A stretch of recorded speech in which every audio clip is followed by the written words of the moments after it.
حدیث نمبر 439 439 عن ابی ہریرہ رضی اللہ عنہ عن النبی صلی اللہ علیہ وآلہ وسلم قال كان رجل يسرف على نفسه.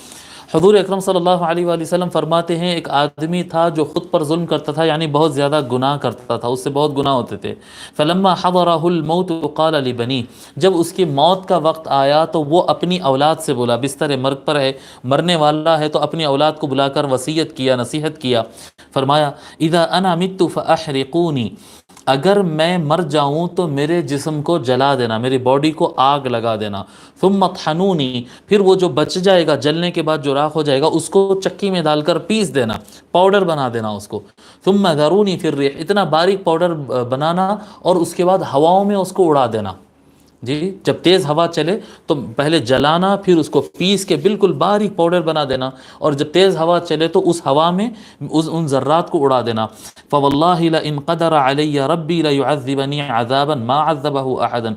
وہ کہتا ہے وہ آدمی، بس اللہ کی قسم اگر میرا رب مجھے پکڑنے میں کامیاب ہو جائے، اگر میں رب کی گرفت میں آ جاؤں تو میرا رب مجھے اتنا سخت عذاب دے گا کہ کسی کو اتنا سخت عذاب نہیں دیا ہوگا. سب سے زیادہ سخت عذاب، میں اتنے گناہ کیا ہوا ہوں کہ میری تو بہت زبردست سزا مجھے ہونے کا امکان ہے، سب سے خطرناک. لہذا میرے ساتھ ایسا کرو اور مجھے اڑا دو ہواؤں میں اڑا دو، تاکہ میرا رب مجھے گرفتار نہ کرے اور اپنے قبضے میں نہ لے. فلما مات فعل به ذلك، بس جب وہ آدمی مر گیا تو اس کے ساتھ اس کی اولاد ایسے ہی کیے، جلائے، پیسے اور ہواؤں میں ذرات بنا کے اس کو اڑا دیے. فامر اللہ الارض فقال اجمعی ما فیک منہ، بس اللہ تبارک و تعالی زمین کو حکم دیا کہ اس کو جمع کرو، تو اس کے سارے ذرات کو زمین ایک جگہ جمع کر دی. ففعلت فاذا هو قائم، زمین جو ہے جمع کر دی، وہ اٹھ کر دوبارہ اللہ تعالیٰ کے سامنے کھڑا ہو گیا. اللہ تعالیٰ اس کو اس طرح سے بلا لیا. فقال ما حملك على ما صنعت، اللہ تبارک و تعالیٰ نے وہ بندے سے کہا یہ ایسا کیوں کیا تو، کہ مجھے جلا دو، مجھے پیس دو، ہواؤں میں اڑا دو، یہ کیوں کیا تو، یہ عمل کرنے کی کیا وجہ تھی؟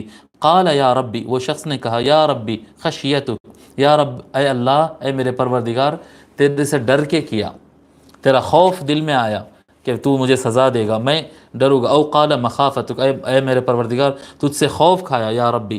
فغفر له، تو اللہ تبارک و تعالیٰ اس کو معاف فرما دیا. یعنی جو انسان مرنے سے پہلے، جس انسان کے دل میں مرنے سے پہلے خوف خدا آ جائے، مرنے سے پہلے اللہ کا ڈر جس کے دل میں آ جائے، جس کی وجہ سے اس کی زندگی پلٹ جائے، جس دل میں اللہ کا ڈر ہو، وہ اللہ تبارک و تعالیٰ اس کو معاف فرما دیتا ہے. جیسا کہ ہم کل پڑھ رہے تھے کہ جو دنیا میں اللہ سے ڈرے گا وہ آخرت میں امن میں رہے گا، اور جو دنیا میں اللہ سے نہیں ڈرے گا اس کو آخرت میں اللہ تبارک و تعالیٰ بہت ڈراتا ہے.